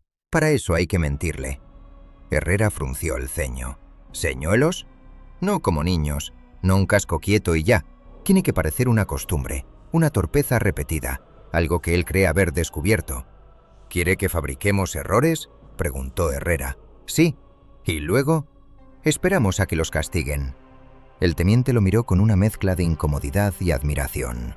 Aquella no era una doctrina militar limpia, era una forma paciente y sucia de devolver la caza al cazador. La primera prueba completa se realizó 2 mañanas después. El puesto simuló una rutina torpe: relevo tardío, movimiento de agua, un casco visible en una esquina, una voz de mando demasiado alta. El disparo de ruido llegó puntual desde el norte. Los españoles no respondieron. Solo una ametralladora lanzó una ráfaga breve y mala hacia la loma, lo bastante torpe para parecer auténtica. El ojo apareció al sur, buscando el efecto. Martín lo vio, pero no tiró. En lugar de eso, Herrera ordenó mover un muñeco hacia el lugar donde el ojo esperaba ver a un sanitario. El tercer disparo llegó desde unas piedras planas. Martín ya estaba apuntando allí. Disparó. El hombre de castigo cayó hacia adelante y quedó medio visible sobre la roca. Durante 2 segundos, el sistema enemigo se paralizó. El ruido no volvió a disparar. El ojo no se movió. Esa pausa era lo que Martín necesitaba. Cambió el ángulo, buscó la depresión al sur y vio una sombra retirándose. Segundo disparo. La sombra desapareció. El puesto entero permaneció inmóvil, obedeciendo la orden más difícil: no celebrar. Solo al cabo de media hora, cuando quedó claro que no había respuesta, Herrera se permitió respirar hondo. ¡2! Martín bajó el fusil. ¡Quizá! El primero seguro. El segundo no lo vi caer bien. Herrera sonrió sin alegría, pero en su voz había alivio. Por primera vez en días, no habían reaccionado dentro de la trampa enemiga. Habían obligado a la trampa a mostrarse. Martín, sin embargo, no estaba satisfecho. Había descifrado una táctica, no la guerra. Sabía que el enemigo reaccionaría. Los buenos cazadores no insisten eternamente en una trampa descubierta. Cambian el paso, abandonan cebos, prueban al hombre que creen haber entendido. Y ahora, por primera vez, alguien al otro lado tendría una pregunta precisa. ¿Quién estaba enseñando a los españoles a no morder?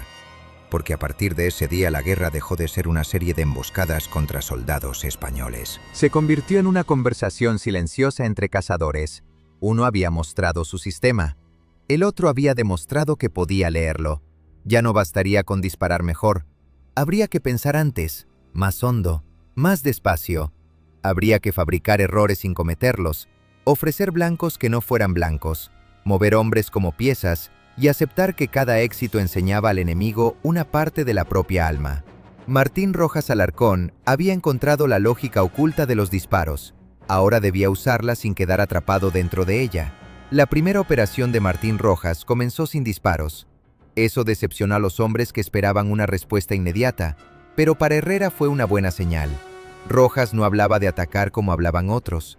No decía tomar la loma, limpiar el cauce o castigar al enemigo. Decía preparar el terreno. La diferencia parecía pequeña hasta que uno lo veía trabajar. Durante la noche reunió cascos abollados, mantas rotas, cajas vacías, cantimploras agujereadas y varias chaquetas manchadas de polvo. Nada de aquello valía ya para un soldado vivo, pero sí para un muerto imaginario. Pidió también cuerda fina, alambre, 2 espejos pequeños, un pellejo de cabra y una lámpara con la mecha casi consumida. Los hombres lo miraban como si estuviera preparando una función de feria en mitad de una guerra. ¿Va a espantar al enemigo o a entretenerlo?, murmuró un cabo. Martín no levantó la vista. Las dos cosas, si se hace bien. Trabajó hasta antes del amanecer. No colocó los señuelos donde los colocaría un soldado torpe. Eso habría sido demasiado claro. Un casco sobre un palo podía engañar una vez a un hombre nervioso, pero no a un tirador que ya esperaba trampas. Martín necesitaba fabricar costumbres. Un error aislado despertaba sospechas. Un error que parecía nacer de la rutina, de la fatiga o de la vanidad, resultaba más creíble. Pero lo más importante no fueron los objetos, fue el lugar desde el que Martín decidió mirar. Los tiradores enemigos esperaban que los españoles usaran las troneras, los sacos terreros, las rocas altas, las esquinas rotas desde donde un fusil encontraba apoyo natural. Esos lugares estaban marcados en la mente del enemigo, aunque no aparecieran en ningún mapa. Rojas eligió lo contrario. Una grieta baja bajo un horno de cal abandonado, a 40 metros del puesto, en una zona que todos cruzaban sin mirar porque olía a estiércol seco y a basura vieja. La abertura era tan estrecha que un hombre normal no podía apoyar allí el fusil sin mostrar el hombro. Martín entró de lado antes del amanecer, arrastrándose entre piedras calientes del día anterior, y se acomodó con el pecho torcido, la mejilla pegada al polvo y el cañón saliendo por una sombra irregular. A esa distancia del puesto, si lo descubrían, nadie podría ayudarlo a tiempo. Si lo rodeaban, tampoco tendría salida fácil. Herrera lo comprendió al verlo desaparecer. «Esa posición es absurda», susurró. Martín sonrió apenas. «Por eso sirve». A las 7 de la mañana el primer disparo enemigo golpeó la manta de la entrada. La tela saltó, cayó y quedó inmóvil. Nadie en el puesto respondió. Eso ya era una victoria. El silencio español obligó al enemigo a preguntarse si había acertado, si había fallado, si el blanco era real o si los españoles habían aprendido a fingir. 10 minutos después, el segundo disparo perforó el casco inclinado en el muro. Esta vez un soldado, siguiendo la orden, lanzó una ráfaga breve hacia la loma equivocada. Tenía que parecer miedo, no disciplina. Martín observaba otro sector. El ojo apareció donde debía aparecer, una hendidura baja a la izquierda de una roca negra. Solo vio un brillo mínimo, quizá una lente, quizá humedad sobre metal. No bastaba. Esperó. El pellejo de cabra se movió en la pista, empujado por un hilo desde el puesto. El disparo de castigo llegó desde más arriba, no hacia el señuelo, sino hacia la abertura desde donde un español habría debido manipularlo. Inteligente. El enemigo no había mordido el cebo completo. Había buscado la mano que lo movía. Martín anotó mentalmente la posición.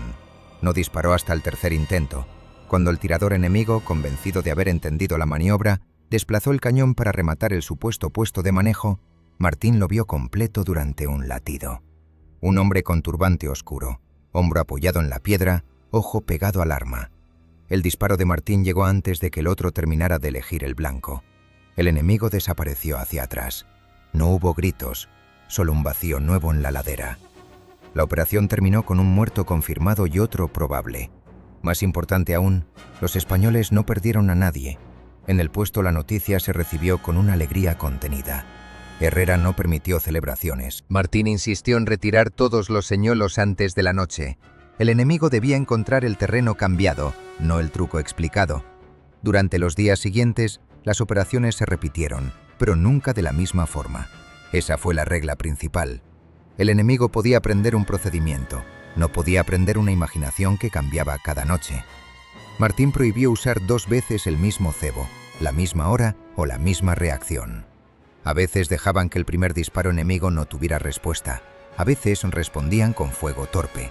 A veces fingían evacuar un herido inexistente. A veces colocaban señales de miedo donde no había nadie y retiraban a los hombres de los lugares que parecían útiles. El segundo golpe importante ocurrió en un barranco estrecho al este de una posición avanzada. Durante semanas, las patrullas españolas lo habían evitado porque desde sus paredes llegaban disparos al atardecer. Los mandos querían barrerlo con morteros, pero el terreno era irregular y el enemigo se retiraba antes de cada castigo. Martín pasó una tarde mirando el barranco desde lejos. No buscó al tirador. Buscó el camino por el que el tirador debía llegar. Un hombre podía esconderse en 20 grietas, pero no podía volar hasta ellas. Necesitaba entrar, salir, beber, descansar, conservar la confianza. Encontró la respuesta en las cabras. Un pequeño rebaño de una familia local cruzaba cerca del barranco cada mañana, pero nunca entraba en un tramo concreto donde aún crecía algo de hierba. Los animales no editaban comida sin motivo. Martín fue de noche, solo, siguiendo una ruta que nadie le había recomendado. Descubrió un paso cubierto por piedras planas, suficiente para que un hombre se deslizara desde una cueva baja hasta una repisa de tiro. No tocó nada. Regresó antes del amanecer. La posición que eligió para la emboscada pareció una locura incluso a Herrera. No estaba encima del barranco ni frente a la repisa. Estaba debajo, dentro de una grieta vertical donde el agua antigua había excavado una hendidura estrecha. Para entrar, Martín tuvo que quitarse el correaje, pasar el fusil primero y deslizarse de costado, con la espalda raspando piedra y las rodillas dobladas contra el pecho. Desde allí no podía moverse casi nada. Tenía un ángulo mínimo hacia el paso secreto, apenas una línea entre 2 rocas. Cualquier soldado habría rechazado el lugar por inútil. Martín lo aceptó precisamente porque obligaba al enemigo a cruzar dentro de su única ventana. Esperó 6 horas. El calor dentro de la grieta era inmóvil. El aire olía a polvo encerrado. Las piernas se le durmieron. Una hormiga le caminó por el cuello y luego por la oreja. No se movió. Al caer la tarde oyó el roce de una suela sobre piedra, luego una respiración. El tirador enemigo apareció de perfil, confiado, no en posición de combate sino de regreso. Martín lo dejó avanzar otro paso para evitar que el cuerpo cayera dentro de la cueva y alertara a otros. Disparó cuando el hombre ya no podía desaparecer hacia atrás. Aquel disparo limpió el barranco durante 4 días. Los tiradores enemigos empezaron a cambiar. Ya no disparaban tan pronto contra cascos visibles ni contra movimientos fáciles. Revisaban más, esperaban más. A veces abandonaban una posición sin haber hecho fuego, como si una sospecha les hubiera rozado la nuca. Martín respetó ese cambio. Era señal de inteligencia. Un enemigo torpe muere deprisa. Un inteligente obliga a volverse mejor. Entonces inventó los cebos de segundo orden. Un cebo simple ofrece un blanco. Un cebo de segundo orden ofrece una trampa descubierta. Martín colocaba un casco demasiado evidente para que el enemigo lo rechazara. Cerca de ese casco dejaba una supuesta posición española, igualmente falsa, desde donde parecía que alguien debía observar la reacción enemiga. El tirador contrario, orgulloso de no morder el primer anzuelo, buscaba al manipulador. Allí encontraba otra mentira. Mientras tanto, Martín esperaba desde un lugar que no pertenecía al juego visible. La operación del pozo fue la más clara. Un puesto español dependía de un pozo situado a 300 metros, en una depresión abierta. Cada salida por agua recibía disparos. Martín ordenó dejar un cubo tirado junto al brocal y una cuerda movida desde lejos. Era un cebo vulgar. El enemigo no disparó. Luego hizo aparecer, tras un muro bajo, la silueta falsa de un soldado que supuestamente manejaba la cuerda. Tampoco disparó. Durante casi 2 horas no ocurrió nada. Los hombres empezaron a murmurar que allí no había nadie. Martín estaba dentro del pozo. Había descendido de noche hasta una repisa interior, por encima del nivel del agua, con el cuerpo encajado en la pared húmeda y el fusil apuntando hacia una abertura irregular entre las piedras del brocal. La posición era miserable. El olor a agua estancada le llenaba la boca. El frío le subía por la espalda. Si resbalaba, caería al fondo con el fusil y quizá no podría salir sin ayuda. Pero desde allí veía la ladera que todos consideraban secundaria. La ladera desde la que un observador inteligente miraría no el cebo, sino los españoles que esperaban que el cebo funcionara. El disparo enemigo llegó al fin, no contra el cubo ni contra la silueta, sino contra una roca donde creían oculto al verdadero tirador español. Martín vio el fogonazo desde el pozo. Disparó casi hacia arriba, en un ángulo que ningún instructor habría aprobado. La bala golpeó la piedra junto al enemigo y lo obligó a moverse. El segundo disparo de Martín corrigió el error. Cuando lo sacaron del pozo, horas más tarde, tenía los labios morados y las manos rígidas. Un soldado joven le ofreció una manta y lo miró con temor. ¿Cómo aguanta ahí abajo? Martín tardó en responder porque le costaba mover la mandíbula. Mal. El soldado pensó que era una broma, pero no lo era. Martín no tenía talento para no sufrir. Sufría como cualquiera. La diferencia era que no obedecía al sufrimiento de inmediato. Lo escuchaba, lo medía y decidía cuánto podía concederle. Para entonces, los partes del sector empezaron a registrar una caída visible de bajas por tiradores enemigos. No porque hubieran desaparecido todos, sino porque ya no gobernaban cada movimiento español. Los convoyes cambiaban de hora. Los centinelas no repetían gestos. Los puestos usaban muñecos, humo, rutinas falsas, silencio controlado. Varios hombres aprendieron de Martín lo bastante para no morir de la manera antigua. Eso le importaba más que sus propios aciertos. Pero cada operación también acercaba al cazador enemigo que aún no tenía nombre. Del otro lado, alguien empezó a recoger testimonios. Un tirador muerto en una grieta, otro abatido desde un pozo, un observador alcanzado junto a una tumba, disparos que venían desde lugares demasiado bajos, demasiado cerrados, demasiado absurdos. Señuelos que no buscaban engañar al primer pensamiento, sino al segundo. El patrón era extraño, pero patrón al fin. Y todo patrón, si se repite, puede ser cazado. Martín no sabía, por eso se volvió más severo consigo mismo. No dormía 2 noches seguidas en el mismo lugar. No aceptaba felicitaciones cerca de hombres que pudieran hablar demasiado. No explicaba una posición completa a nadie salvo Herrera. Cambiaba de arma cuando podía, mareaba distancias, dejaba pasar blancos buenos y el escenario parecía demasiado dispuesto. A veces regresaba sin haber disparado después de 10 horas de espera. Algunos lo tomaban por prudencia excesiva. Él lo llamaba seguir vivo. Al final de aquellas operaciones, el sector había cambiado. No era seguro, porque Ifni no concedía esa palabra, pero había dejado de ser un corral donde los españoles entraban empujados por disparos indisibles. Los tiradores enemigos ya no disparaban con la misma confianza. Las patrullas caminaban con menos arrogancia y más atención. Los puestos habían aprendido a no regalar rutinas. La guerra seguía siendo cruel, pero ya no pertenecía por completo al otro lado. Los hombres llamaban a Martín el de las posiciones imposibles. A él no le gustaba el nombre. Ninguna posición era imposible si el cuerpo cabía, el ángulo existía y la paciencia duraba lo suficiente.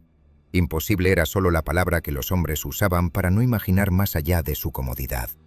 Su padre nunca habría aceptado una palabra así en el monte. Si una cabra podía llegar a una cornisa, un cazador debía preguntarse cómo. Si un enemigo podía matar desde una sombra, un soldado debía preguntarse qué sombra aún no había mirado. Esa noche, sentado junto a una lámpara baja, Martín revisó el mapa del sector. Herrera había marcado con cruces los lugares donde los tiradores enemigos habían caído o desaparecido. La serie parecía una victoria. Para cualquiera que mirara desde lejos, lo era. Pero Martín vio otra cosa. Sus propias posiciones formaban también un dibujo. Horno de cal, grieta vertical, árbol hueco, pozo, mula muerta. Lugares absurdos, sí, pero unidos por una lógica. Elegir siempre lo que el enemigo descartaría. Si alguien comprendía esa lógica, el siguiente lugar imposible ya no sería imposible, sería esperado. Martín apagó la lámpara con 2 dedos y quedó en la oscuridad, escuchando el viento moverse sobre las piedras. Había ganado varios días, quizá varias vidas. Había enseñado a los españoles a no correr hacia el miedo. Había obligado al enemigo a dudar, pero también había dejado huellas. No en la arena, no donde un soldado pudiera verlas al amanecer. Las había dejado en la mente del cazador que, al otro lado de Ifni, empezaba a buscarlo no por sus disparos, sino por su manera de imaginar. El hombre que terminó por convertir a Martín Rojas en presa se llamaba Yusef Ben Salem. Para unos era antiguo suboficial, para otros, instructor formado por franceses en el norte. Para los hombres que lo seguían, no necesitaba títulos. Bastaba con que señalara una loma y dijera «allí», para que nadie volviera a cruzarla sin sentir la boca seca. Yusef no era el tirador más rápido de Ifni ni el más joven. Tenía cerca de 40 años, una barba corta salpicada de blanco y una calma que no parecía aprendida, sino gastada por demasiadas guerras pequeñas. Había visto a hombres valientes morir por querer demostrarlo y a cobardes sobrevivir por saber arrastrarse a tiempo. No despreciaba a los españoles. Ese era precisamente su peligro. El enemigo al que se desprecia se vuelve borroso. Yusef miraba con atención. Durante días estudió los lugares donde sus tiradores habían caído. No buscó casquillos ni huellas evidentes. Buscó decisiones. En el horno de cal, la grieta baja no servía para un soldado común, pero sí para alguien que aceptaba torcerse hasta el dolor. En el barranco, la hendidura vertical no ofrecía campo amplio, solo una línea estrecha sobre el paso de retirada. En el pozo, el ángulo era tan absurdo que ninguno de sus hombres lo había considerado. En todos los casos había la misma firma: no elegir el mejor lugar, sino el lugar que el otro descartaba por imposible. Yusef comprendió entonces que no se enfrentaba a un francotirador de manual, se enfrentaba a un cazador. Esa conclusión le dio forma al problema. Un soldado de academia podía ser encerrado en sus reglas, un cazador debía ser encerrado en su instinto. Y todo instinto, incluso el más fino, tiene hambre. El de aquel español no era hambre de gloria, tampoco parecía hambre de sangre, era hambre de entender. Si se le ofrecía un misterio suficientemente limpio, vendría a mirarlo. Durante 2 días, los tiradores de Yusef dejaron de hostigar el sector de Herrera. Los puestos españoles respiraron con cautela. Los convoyes pasaron sin recibir fuego. Un centinela se permitió fumar de nuevo detrás de un muro, aunque mirando antes a ambos lados. Esa calma inquietó a Martín más que los disparos. Un enemigo que calla no siempre se ha ido. A veces está midiendo cuánto pesa el silencio. La primera señal de la trampa fue una serie de rastros demasiado perfectos. Sangre sobre piedras claras, huellas profundas en barro blando, una manta abandonada justo donde cualquier explorador la vería. Martín se agachó, tocó la tierra y entendió la mentira. Los hombres que parecían huir no habían dejado marcas de manos, ni rodillas, ni arrastres. No estaban heridos, estaban actuando cansancio. Cuando el capitán quiso enviar una patrulla hacia las cuevas, Martín negó con calma. Aquello no estaba hecho para atrapar a cualquier soldado. Estaba hecho para atraer a alguien que quisiera descubrir el truco. A él. La verdadera confrontación llegó 2 días después. Yusef eligió un blanco que sabía irresistible, un oficial español, o eso debía parecer. Al amanecer, un vehículo averiado quedó detenido en una pista secundaria, a medio camino entre 2 posiciones. Junto a él, una figura con gorra de plato se movía con torpeza, como si intentara revisar el motor bajo fuego posible. Desde lejos, La escena parecía un regalo, un oficial aislado, un vehículo sin protección y una ruta que Martín ya había usado para observación. Herrera recibió aviso por radio. El capitán quería rescatar el vehículo antes de que lo destruyeran. Martín pidió los prismáticos. Miró largamente. El supuesto oficial se movía poco y mal. Demasiado erguido cuando debía estar asustado. Demasiado cerca del lateral visible. El vehículo estaba colocado no donde se avería un motor, sino donde se abre un escenario. «Es un muñeco», dijo. «Puede ser un herido», respondió el capitán. «Un herido no espera tan bien». Martín recorrió el terreno alrededor. No buscó el muñeco. Buscó los lugares que cubrían al hombre que dispararía contra quien disparara al muñeco. Había demasiados. Una pared rota al norte, un grupo de nopales, una depresión junto a la pista, una roca larga con sombra negra. Yusef no había preparado una trampa simple. Había preparado varias respuestas para varias inteligencias. Si Martín miraba lo obvio, moriría. Si miraba detrás de lo obvio, quizá también. No era orgullo, era comprensión. Si ignoraban la trampa, el enemigo sabría que el cebo había sido descubierto. Aprendería de todos modos. Si enviaban una patrulla, morirían hombres. Si destruían el vehículo a distancia, quizá revelarían piezas propias. La única opción útil era entrar en la conversación y decir algo que Yusef no esperara. Martín pidió una manta blanca, 2 cajas vacías, una mula muerta desde la noche anterior y 4 hombres capaces de obedecer sin entender. Herrera los eligió personalmente. Durante la tarde, los españoles hicieron lo que el enemigo esperaba solo a medias. No intentaron rescatar el vehículo. Tampoco lo atacaron. Colocaron una supuesta posición de observación en una casa derruida al este, lo bastante visible para que pareciera secreta. Movieron una caja por una abertura. Dejaron que un casco apareciera 2 veces. Luego simularon abandonar la casa con prisa antes de oscurecer. Yusef, desde algún lugar, debía estar mirando. Martín esperaba que sonriera. La casa era falsa, claro. También era falso el abandono. Pero la falsedad estaba hecha para ser descubierta. El verdadero cebo era permitir que Yusef creyera haber visto a través del primer engaño. La posición real de Martín estaba detrás de la mula muerta. La habían encontrado hinchada junto a un muro bajo, caída desde el día anterior. Nadie se acercaba por el olor. De noche, Martín abrió el vientre del animal con la navaja de su padre, lo justo para hundir parte del cuerpo bajo la piel y romper su silueta humana. El fusil descansaba entre las patas rígidas, apuntando hacia la roca larga con sombra negra. Era una posición repugnante, baja, sin dignidad y casi sin escape. Precisamente por eso tenía valor. Pasó la noche allí. El olor le llenó la garganta hasta hacerle lagrimear. Las moscas llegaron antes del sol. Le caminaron por los párpados, por la boca cerrada, por las manos inmóviles. El cuerpo protestó con náuseas, calambres y una vergüenza extraña, más fuerte que el miedo. Martín pensó en su padre abriendo animales en la sierra. La muerte siempre había olido así. La guerra solo la multiplicaba.